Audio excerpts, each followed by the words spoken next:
Bienvenue dans ce 6e épisode de Virage Prépa, alias Pré-Podcast, le podcast dédié aux étudiants en grande école de commerce et également, évidemment, en prépa ECG, ECT. Aujourd'hui, j'ai la chance d'accueillir Joachim, qui est un étudiant donc, de l'ESSEC, et on est là donc pour parler de son parcours. Merci Joachim déjà d'être présent parmi nous. Merci de m'accueillir. C'est un plaisir de t'accueillir. On va rentrer directement dans le vif du sujet. Je te laisse te présenter, si tu veux, de manière globale au départ, donc du lycée jusqu'à la prépa. Quel lycée t'as fait, etc. Je m'appelle Joachim, je suis étudiant à l'ESSEC en première année, en pré-master. J'ai fait 2 ans de prépa dans la prépa Saliège, près de Toulouse. C'est une toute petite prépa qui intègre très très peu dans le top 3. Et donc pour retracer rapidement mon parcours du lycée jusqu'à la prépa, j'ai eu une classe de terminale très compliquée. J'étais en confinement une semaine sur 2 et ça m'arrivait de sécher des semaines entières de cours pour aller voir ma copine à l'époque.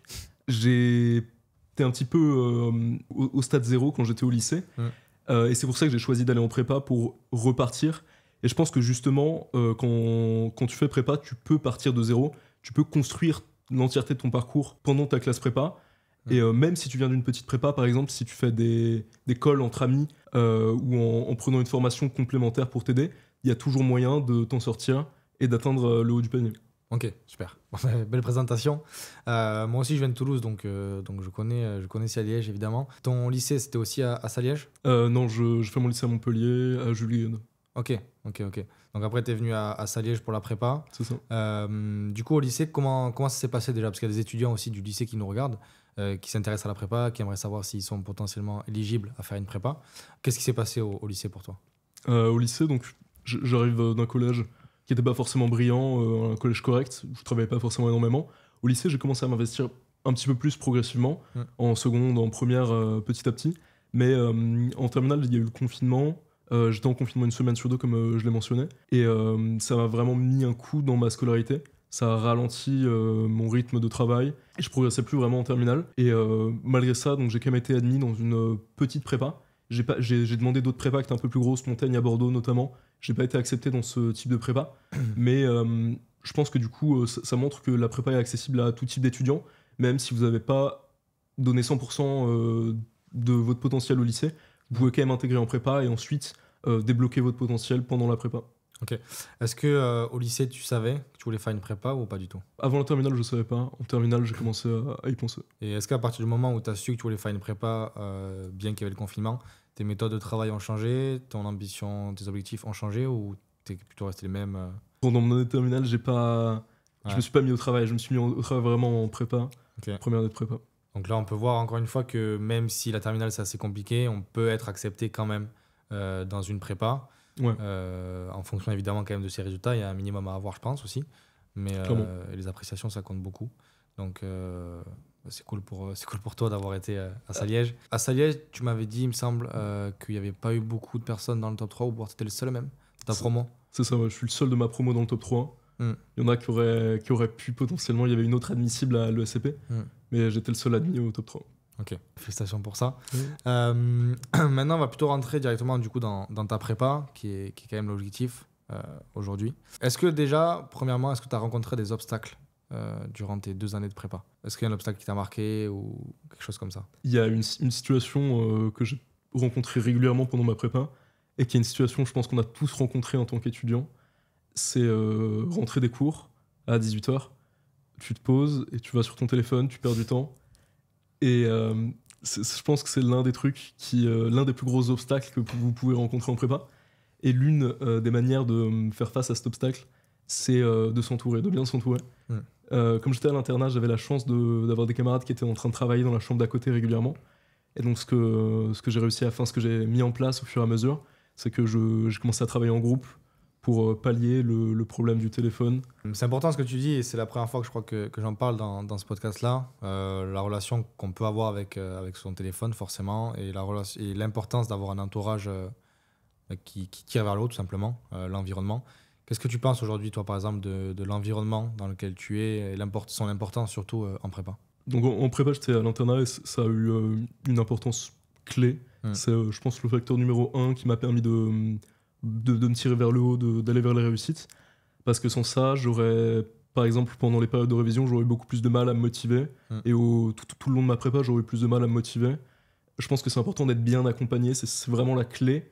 Quand t'es pas suffisamment accompagné, c'est très facile de te perdre dans tes révisions, de pas réviser de manière efficace, de perdre ton temps, de passer du temps sur les réseaux sociaux, de regarder des films, etc. Dans ma prépa, même à l'internat, certaines personnes étaient isolées. Et ces personnes isolées, souvent, c'était des personnes qui avaient tendance à perdre plus leur temps à regarder des films, des séries, etc. Et je pense que c'est bien d'être bien accompagné, d'être bien entouré pour éviter ça. Ok, ouais. Bah forcément, aujourd'hui, je pense que l'environnement, c'est ce qu'il y a de plus important. Et en général, les gens qui réussissent, ils réussissent ensemble. C'est pour ça que la prépa, on dit souvent que c'est individuel, c'est vrai. Mais derrière, quand il y a des groupes qui se forment, qu'il y a des personnes qui travaillent ensemble, qui progressent ensemble, en général, ils réussissent aussi ensemble. Donc, c'est ça aussi la beauté de la prépa. Ouais, je suis d'accord. Et les gens avec qui tu étais, ils ont eu des bons résultats ou un peu décevants? Ça dépend. J'ai eu un pote avec qui je travaillais assez régulièrement qui est à l'EDEC actuellement. C'est le deuxième meilleur résultat de ma prépa. Ok. Derrière, on a un ami qui est à Kedge, c'est l'ami avec lequel je travaille le plus. Il est à Kedge actuellement, un autre qui est à Grenoble. Donc c'est des résultats qui sont assez variés. Ok. Mais le pote avec qui je travaille le plus est à Kedge. Ouais. Ok. Maintenant, par rapport à la prépa, quelles étaient tes routines? Est-ce que tu avais une routine bien précise, soit en première, soit en deuxième année, ou pas du tout, tu étais vraiment au feeling? Ma routine, elle a évolué entre la première et la deuxième année en prépa. En première année, j'étais plus au feeling, mais globalement, j'avais quand même des horaires de travail après les cours qui étaient assez définis. En général, on avait donc 2 calls par semaine entre 17 et 18 heures. Et ensuite, je travaillais de 20h à 22h tous les soirs. Il y avait des petits écarts à des moments, mais ces 2 heures de travail journalier, ça permettait quand même d'avancer suffisamment, surtout pour une première année de prépa. C'était une base qui suffisait. En deuxième année, c'est resté à peu près au même niveau, avec peut-être plus de poussées, plus d'heures de travail le week-end et pendant les vacances, ce que je faisais pas en première année de prépa. Ok. Et dans tes 2 heures le soir, de 20h à 22h, qu'est-ce que tu faisais concrètement? Est-ce que tu travaillais, on va dire, je sais pas, tous les jours les maths, ou est-ce que tu préparais les devoirs que tu avais la semaine? Comment tu faisais par rapport à ça? J'avais une approche un peu particulière parce que je faisais un truc que la plupart des gens déconseillent. Souvent, je travaillais le DS de la semaine. Je travaillais la matière, en tout cas dans laquelle je sentais que j'avais des lacunes. Je n'avais pas un emploi du temps fixe, c'est-à-dire que je n'allais pas travailler 10 heures de maths toutes les semaines. J'allais faire une semaine 10 heures de maths, l'autre semaine 5 heures. C'était assez variable. Je le faisais en fonction de mes lacunes sur une matière. Si en espagnol, je sentais que j'étais pas bon sur l'actualité, petite session civi. Si en culture générale, je sentais vraiment que je manquais de références et que j'allais avoir du mal au prochain DS, session de culture générale. Ok, donc en fait, tu regardais concrètement où tu avais des difficultés sur le moment même, et après, tu travaillais sur ça, quoi. C'est ça. Ok. Pendant les vacances, soit en première, soit en deuxième année, comme tu veux, comment tu t'organisais? Est-ce que tu faisais des plannings? Est-ce que tu trouves que c'est inutile? En deuxième année, parce qu'en première année, il n'y avait pas de planning précis, j'avais pas d'organisation. En deuxième année, ce que je faisais, c'est que la première semaine, souvent, je la prenais en pause complète. Okay. Et la deuxième semaine, pour le coup, je faisais 2 heures de maths, 2 heures d'histoire par jour. Et j'ajoutais au plaisir, on va dire, des thèmes d'espagnol et des thèmes d'anglais, au besoin. Ouais. Et ça me permettait d'être bien au niveau ensuite à la rentrée. Ok. En termes de notes, ça a donné quoi au concours? Quelles étaient tes matières fortes déjà, par exemple? Au concours, j'ai eu des belles surprises. En philo, par exemple, j'ai eu 16. Okay. Ce qui était. J'étais major de ma promo en philo, donc c'était pas si étonnant que ça. Mais le 16 a quand même bien aidé pour l'admission à l'ESSEC. Et par ailleurs, j'ai eu des très bonnes notes en langue, 16 en anglais, 17 en espagnol, ce qui a beaucoup aidé pour mon admission. Par contre, j'avais un gros point faible en maths. J'ai eu 14 en maths 2 et 6 en maths 1, parce que c'est une épreuve qui a été très très difficile pour moi, les maths 1. J'y étais pas préparé dans ma petite prépa. Et je pense que ça m'aurait beaucoup aidé d'être préparé sur cette épreuve, au moins d'avoir une vision et aussi psychologiquement d'être préparé et de me dire que cette épreuve était possible. Parce que je m'étais mis une barrière, je pense. Ouais. Je m'étais dit que cette épreuve, comme j'y étais pas préparé, j'allais pas pouvoir réussir. J'aurais bien aimé avoir un peu plus de préparation. Ok. Est-ce que justement cette épreuve de maths 1 t'a permis de te rendre compte aussi que justement sur ce point-là, tu n'avais pas été assez préparé dans ta prépa? et que tu aurais donc, comme tu viens de dire, hein, aimé être mieux préparé, comment tu aurais pu te préparer par exemple à ça d'une meilleure manière? C'est un gros point faible de ma prépa. Hmm. Elle prépare pas du tout au top 3. Le maximum des écoles auxquelles elle préparait, c'était le top 5. Le top 5, c'est un truc qu'on fait tous les ans. Tous les ans, il y a 3, 4, 5 personnes qui intègrent le top 5. Le top 3, c'est exceptionnel. C'est une fois tous les 2 ans, tous les 3 ans. En l'occurrence, on n'était pas du tout préparé.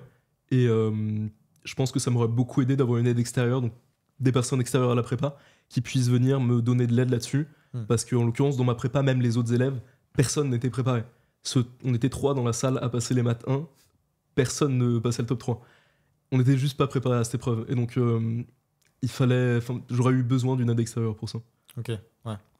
Ah, bah c'est intéressant, hein, d'avoir ton retour sur ça. Maintenant, plutôt sur la philo, parce que d'après ce que j'ai compris, c'est plutôt ton domaine quand même, la culture générale aussi également. En philo, qu'est-ce qui a fait selon toi que tu as eu cette note-là? Est-ce que tu as des facilités? Est-ce que depuis la première année, tu t'intéresses vraiment à la philo? T'aimes bien ça et du coup tu travailles de ton côté, ce qui t'a permis d'avoir beaucoup de références, beaucoup de citations à sortir et te démarquer. Quelle est ton approche par rapport à la philo et qu'est-ce qui t'a permis d'avoir cette note-là? Sur cette copie, ce qui m'a permis d'avoir 16 en philo, c'est le fait d'avoir pensé, réfléchi par moi-même dans ma copie. J'ai aussi le réflexe de mettre beaucoup de références. Mais sur cette épreuve, c'était un sujet sur lequel j'étais moins préparé, c'était le nouveau monde. J'étais un petit peu moins préparé, on a fait peu de sujets autour de ça dans ma prépa. Et donc j'ai dû penser, réfléchir par moi-même à partir de mes références personnelles. J'ai cité Le Petit Prince par exemple, j'ai fait toute une sous-partie sur Le Petit Prince, qui est une référence qu'on n'a pas spécialement travaillé pendant la prépa.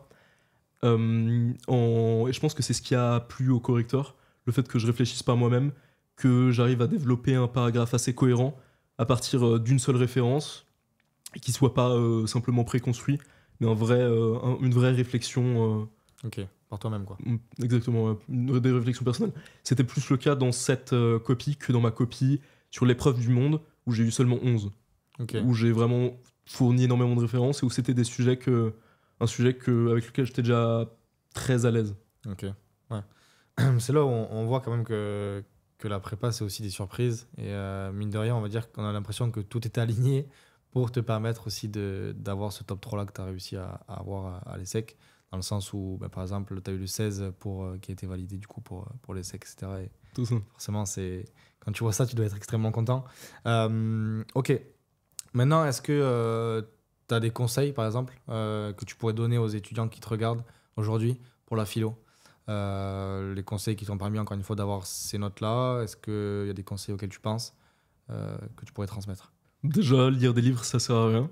Selon moi, ce qu'il faut faire, c'est lire des extraits, des petites pages de livres. Lire un livre entier, ça sert à rien, en tout cas en prépa ECG, en prépa littéraire, sûrement que ça sert.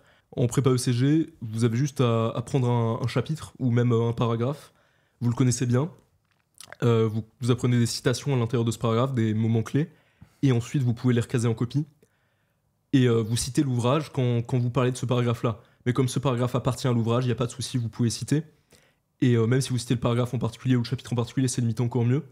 Et ça vous permet d'avoir des références précises qui seront très très claires dans votre tête et qui permettront de créer de la cohérence, de la précision dans vos copies et pas seulement de citer des idées très très vagues, très floues, qui sont un résumé, qui viennent d'un résumé général d'un livre. En connaissant des paragraphes bien précis, vous allez pouvoir faire des citations et en plus de ça, vous allez pouvoir gagner en précision dans votre copie. Et c'est ce que j'ai fait globalement dans ma copie Écrit-Com en l'occurrence. J'avais une citation toutes les 2 lignes d'un paragraphe que je connaissais quasiment par cœur. Je citais donc dans une sous-partie toutes les 2 lignes des petits mots, des petites expressions qui viennent du paragraphe. Et c'est quelque chose, je pense, qui m'a beaucoup aidé. Ok, donc tu penses que ce genre de méthode plaît au correcteur? Je pense qu'en ayant des références bien précises, ça permet de mieux penser par soi-même. Quand tu connais les mots de l'auteur, tu peux les réutiliser et les reformuler, ce qui vraiment ressource ta pensée, ce qui alimente, ce qui nourrit ta réflexion dans ta copie. Connaître les termes précis de l'auteur, ça aide beaucoup, je pense, à construire une réflexion cohérente, contrairement à une connaissance assez vague d'un ouvrage. C'est un écueil qu'il faut éviter, selon moi. Lire un ouvrage et ensuite l'utiliser qu'assez vaguement dans ta copie. Ok, Ok, ok. Merci pour ces conseils, c'est hyper intéressant. Maintenant, plutôt d'un côté, on va dire psychologique pour la prépa, parce que forcément, des personnes ont peur de ce côté-là, on va dire. Est-ce qu'il y a des choses qui t'ont marqué côté psychologique? Est-ce qu'il y a eu des moments où tu étais vraiment dans le mal? Est-ce que tu peux nous parler de ça un peu? Ce qui m'a marqué dans ma prépa, c'est que globalement, c'était une très belle période. C'était une très belle période parce que j'étais entouré à l'internat et parce que je prenais aussi du plaisir dans le travail, mine de rien. C'est aussi important d'avoir cette capacité-là, de prendre du plaisir dans le travail. Ça fait que c'était globalement une plutôt bonne période, avec des périodes qui étaient difficiles, se lever tôt tous les matins, prendre le petit Béroca, je sais pas si vous connaissez, pour être bien réveillé. C'est des périodes qui sont assez difficiles quand on passe l'hiver, par exemple, mais le fait d'être bien entouré, le fait d'être accompagné, c'est extrêmement important aussi d'avoir des temps de pause. Je retournais voir ma famille régulièrement, par exemple. Ça m'a beaucoup aidé à survivre à la prépa, à ce que la prépa se passe bien. Ok, donc quand même rester, on va dire ne pas s'enfermer à 100%, continuer à voir sa famille, continuer à voir ses amis et être dans un environnement vraiment qui te tire vers le haut. Tu penses que c'est les choses les plus... Je pense que c'est le plus important. Mais je pense qu'il ne faut pas non plus être trop avec des gens qui sont extérieurs à la prépa, mine de rien. Quand tu es avec tes camarades de classe de prépa ou tu es avec des gens qui peuvent te former sur la prépa, c'est excellent. Mais si tu passes trop de temps avec des gens extérieurs et que c'est 100% donc de tes fréquentations, y a moyen que ça te fasse perdre un petit peu parce que tu vas moins parler des cours, etc. J'étais très bien entouré à l'internat, pour ma part. Mais c'était on travaillait en groupe, c'était vraiment une dynamique où on se tire vers le haut, on essaye de réussir ensemble, et donc être accompagné en ce sens, c'est le mieux. C'est intéressant ce que tu dis vraiment, je pense pour tous les étudiants qui nous regardent.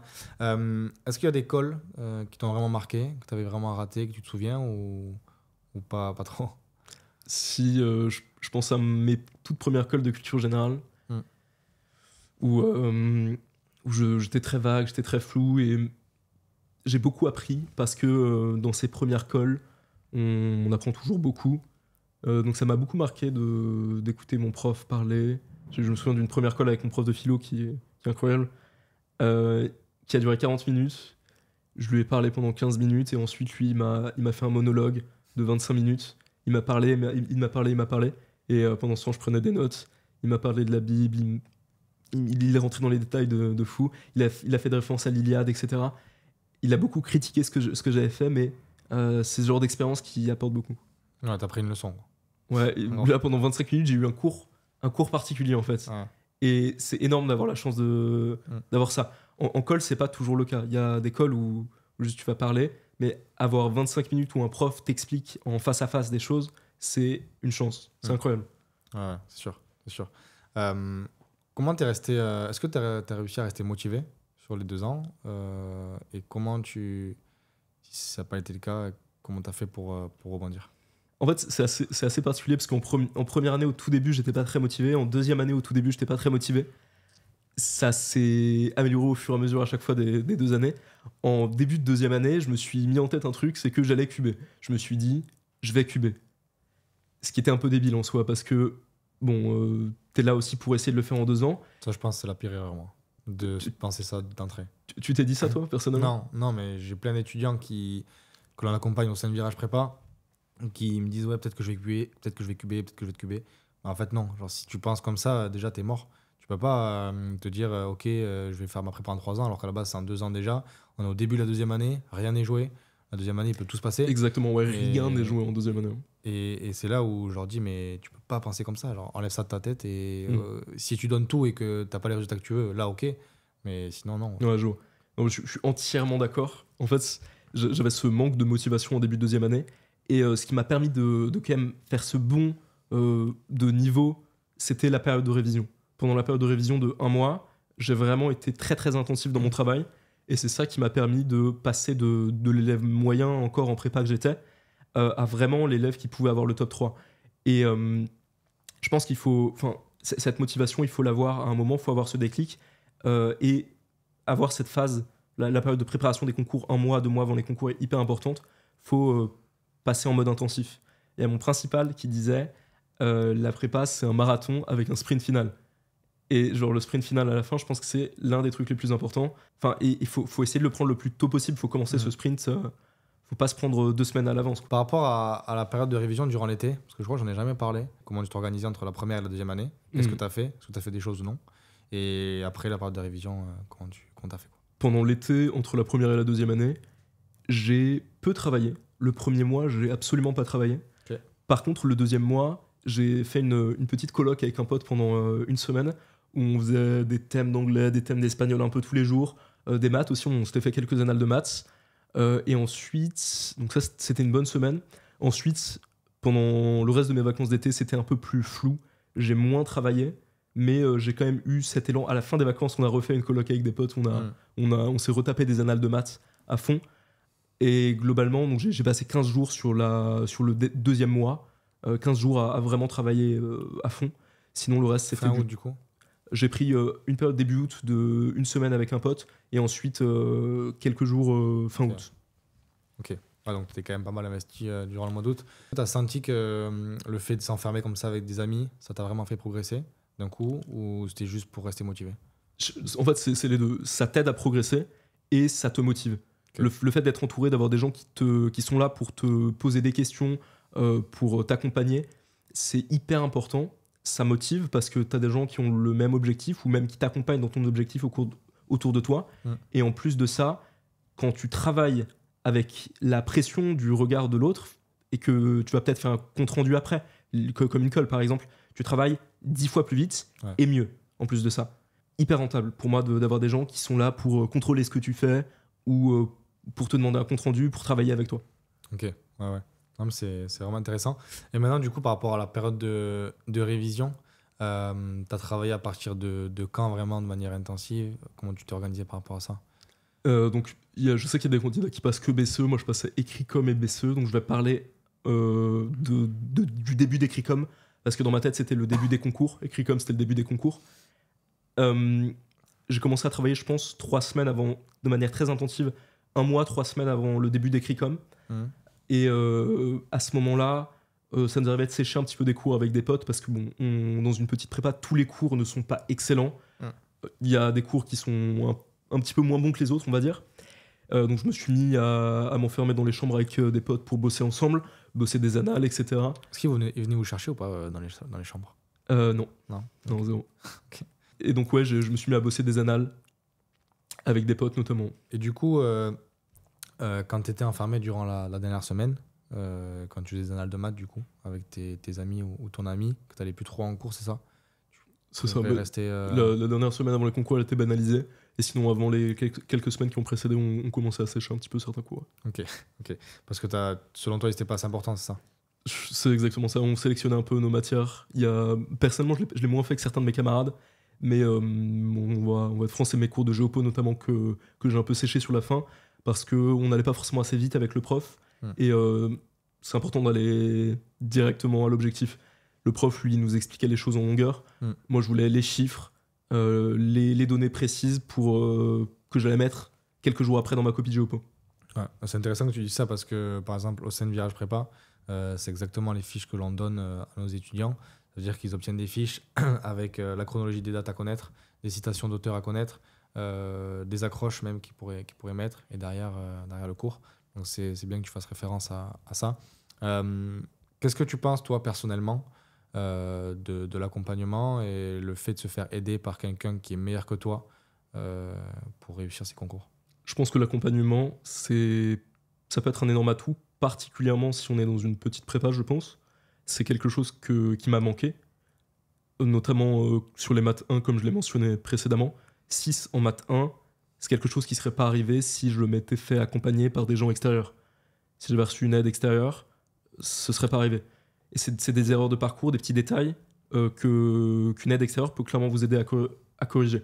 Donc si vous, à Virage Prépa, je sais qu'il y a des profs à HEC qui sont à HEC, à l'ESSEC. Donc les gens qui ont eu les méthodes pour intégrer les meilleures écoles, c'est typiquement les personnes qui vont pouvoir vous aider à corriger ce genre de petites imperfections qui peuvent limite mettre en l'air vos concours. Ouais. Ça, beaucoup d'étudiants n'ont pas conscience, malheureusement, parce que paradoxalement, au sein de Virage Prépa, le but, c'est forcément d'aider principalement les étudiants des petites prépas, on va dire, prépas dites de province. Mais paradoxalement, on accompagne aussi énormément d'étudiants de prépa parisienne. Pourquoi ? Parce qu'ils ont vraiment conscience de l'intérêt de la prépa, de l'enjeu qu'il y a derrière, de la vie que ça peut offrir aussi. Quand on est dans une école du top 3, c'est pas le même avenir que si on est dans une école du top 10. Et c'est une réalité, les chiffres le montrent clairement. Donc ouais, c'est bien que tu parles de ça et que tu fasses référence aux étudiants pour qu'ils en aient conscience et pour que le jour du concours, ils ne soient pas surpris surtout. Parce que nous, c'est surtout ça qu'on a peur, c'est que les étudiants n'ont pas conscience des concours et de ce que c'est vraiment en fait les concours des prépas, quoi. C'est ça, dans notre cas, en tout cas, dans ma prépa, maths 1, maths 2, bon, maths 2, on était un petit peu préparé parce que ça compte pour EDEC EM. Maths 1, on n'était pas du tout préparé. Pareil pour l'oral. L'oral, c'est aussi hyper important, on n'en a pas parlé, mais une aide extérieure. J'ai eu la chance d'avoir au téléphone un contact qui était à l'ESSEC 2 jours avant mon oral, mais si j'avais pas eu ça, j'aurais probablement eu du mal. Ouais, justement, j'allais poser la question par rapport aux oraux. Comment tu penses qu'on peut se démarquer pour les oraux et comment tu as réussi, toi, par exemple, à te démarquer ? Est-ce que si tu as l'ESSEC, c'est que tu as réussi forcément. Donc, comment tu as réussi à te démarquer ? J'ai eu 15 en entretien à l'oral de l'ESSEC, donc c'est très correct. J'ai réussi à me démarquer parce que je connaissais assez bien l'école, parce que j'avais des références sur les associations à l'intérieur de l'école, sur ce qu'elles organisaient. Alors aujourd'hui, bon, j'ai pas intégré ces associations, les associations dont j'ai parlé, mais c'est pas grave, parce que j'ai montré que je connaissais bien l'école. J'ai parlé de petits détails donc sur les assos, mais aussi sur les cursus en master, etc., que je connaissais assez bien. Et je pense que c'est ce qui fait la différence, parce que vous avez beau avoir un super profil, etc., si vous connaissez pas bien l'école, ça marche pas. Parce qu'ils vont vous poser beaucoup de questions sur l'école aussi. Et vous allez montrer que vous êtes investi, que vous êtes intéressé, que vous savez donc vous penchez sur un sujet. Et je pense que indéniablement, le meilleur moyen pour connaître une école, c'est de parler à des étudiants de l'école. Ouais. Et c'est pas une occasion qu'on a tous. Et du coup, moi, j'ai eu la chance d'avoir quelqu'un au téléphone, mais c'était pas longtemps et c'était pas suffisant selon moi. Il faut vraiment avoir l'occasion de parler un peu plus en profondeur avec des étudiants. Ouais, c'est ce qui aide beaucoup. C'est concrètement ce qu'on fait encore une fois au sein de Virage Prépa. En fait, chaque étudiant qui est chez nous a l'accès à un mentor. Ce mentor-là, c'est un étudiant qui est dans le top 3 des grandes écoles, qui a fait une prépa évidemment, et qui derrière permet à chaque étudiant qui l'accompagne de lui donner les clés pour réussir, les clés pour se démarquer lors des entretiens, des plannings de révision. Donc encore une fois, ça fait vraiment référence à ce que tu dis et on voit l'importance de ça parce que encore une fois, j'ai rencontré des étudiants qui sont à Ginette, qui est une des meilleures prépas ECG qui est privée. Donc voilà, mais typiquement là-bas, en première année, ils arrivent, ils ont un mentor qui leur est assigné, un mentor du top 3, voire d'HEC quasiment. Et en fait, l'écart de niveau qu'ils peuvent avoir au bout de 1-2 mois, juste parce qu'ils ont eu les clés pour réussir d'entrée par rapport à d'autres étudiants, elle est énorme. Et ça, c'est vraiment... Ça, faut vraiment avoir conscience que l'importance d'avoir quelqu'un avec qui on peut parler, qui est dans le top 3, c'est vraiment fondamental, quoi. Ouais, je pense qu'on sous-estime la puissance d'avoir un mentor qui est dans une bonne école, parce que vos profs, ils vous donnent plein de super conseils, mais eux, ils passent pas les concours. Peut-être qu'ils ont passé des concours dans leur vie, mais c'était il y a 20 ans. Donc ils savent plus vraiment ce que c'est le concours. Enfin, ils ont une connaissance, ils lisent les rapports de jury, etc., mais ils savent pas vraiment ce que c'est que de passer le concours. Et les personnes qui sont les plus à même de vous conseiller, c'est des personnes qui ont intégré. C'est le top. Ouais. C'est pour ça qu'on a mis en place ce podcast-là aussi, pour permettre à toutes les personnes d'avoir la chance d'écouter des étudiants comme toi qui ont réussi et qui ont intégré le top 3. Petite dernière question, par exemple, par rapport aux langues, tu as eu d'excellentes notes quand même. On va dire que tu as été un peu fort dans les matières où les gens en général ont plus de mal. C'est vrai. Par rapport aux langues, comment est-ce que tu travaillais ? Est-ce que tu as répété plusieurs fois que tu faisais beaucoup d'essais. Comment tu travailles les langues ? Parce que je pense que beaucoup d'étudiants sont intéressés par ça. Pour moi, la méthode, c'est d'écrire sans cesse. J'avais un bon niveau au départ, un niveau assez correct, notamment en anglais, en espagnol un petit peu moins. En espagnol, apprenez vos verbes déjà, pour commencer, apprenez vos conjugaisons, un peu de vocabulaire, mais le vocabulaire, c'est pas la priorité à mes yeux. Faites aussi beaucoup de thèmes. Le thème, ça vous fait pratiquer la grammaire, ça vous fait pratiquer le vocabulaire. Donc, j'enchaînais beaucoup de thèmes. Pas de version, parce que la version, ça compte que pour écrit comme, et c'est pas essentiel. L'exercice est moins intéressant à mes yeux. Le thème, c'est la priorité. Vous pouvez acheter des cahiers de thèmes ou prendre des thèmes, notamment des thèmes grammaticaux, où vous voyez des points de grammaire bien précis. Et ça aide beaucoup, que ce soit pour la rédaction ou pour le thème en lui-même. Et ensuite, entraînez-vous sur les compréhensions écrites et sur les essais. C'est l'essentiel, hein. Vous en faites, encore et encore. Ok. Bah, super, merci pour ces conseils. Et du coup, est-ce que tu penses que le temps d'écran, c'est un problème en prépa ou pas? Je pense que le temps d'écran en prépa, c'est un énorme problème. Il y a plein d'étudiants. J'ai des amis qui sont en cube actuellement qui sont encore confrontés à ce problème. Plein d'étudiants qui sont confrontés à ce problème. Le meilleur moyen de faire face, c'est de s'entourer. C'est d'avoir des potes. Ce que je faisais quand je sentais une baisse de motivation dans mon travail et que je sentais que j'allais sans doute tomber dans la boucle infinie pendant 2 heures, j'allais dans la chambre d'à côté, j'allais voir un pote, on bossait ensemble. Et ça marche super bien. Si t'as quelqu'un que tu peux contacter même au téléphone, quelqu'un qui est motivé, qui saura comment te motiver et qui pourra te repousser un petit peu vers le travail, c'est l'un des trucs qui marche le mieux. Du coup, Joachim, merci pour ce 6e épisode déjà de Virage Prépa. Donc pour rappel, Joachim est un étudiant de l'ESSEC qui vient de partager comment concrètement il a réussi à intégrer l'ESSEC, comment il a eu 16 en philo, 16-15 en langue également. Merci à toi d'être venu sur ce podcast-là. On se retrouve pour le 7e épisode très prochainement. Je vous souhaite une très bonne journée. Ciao.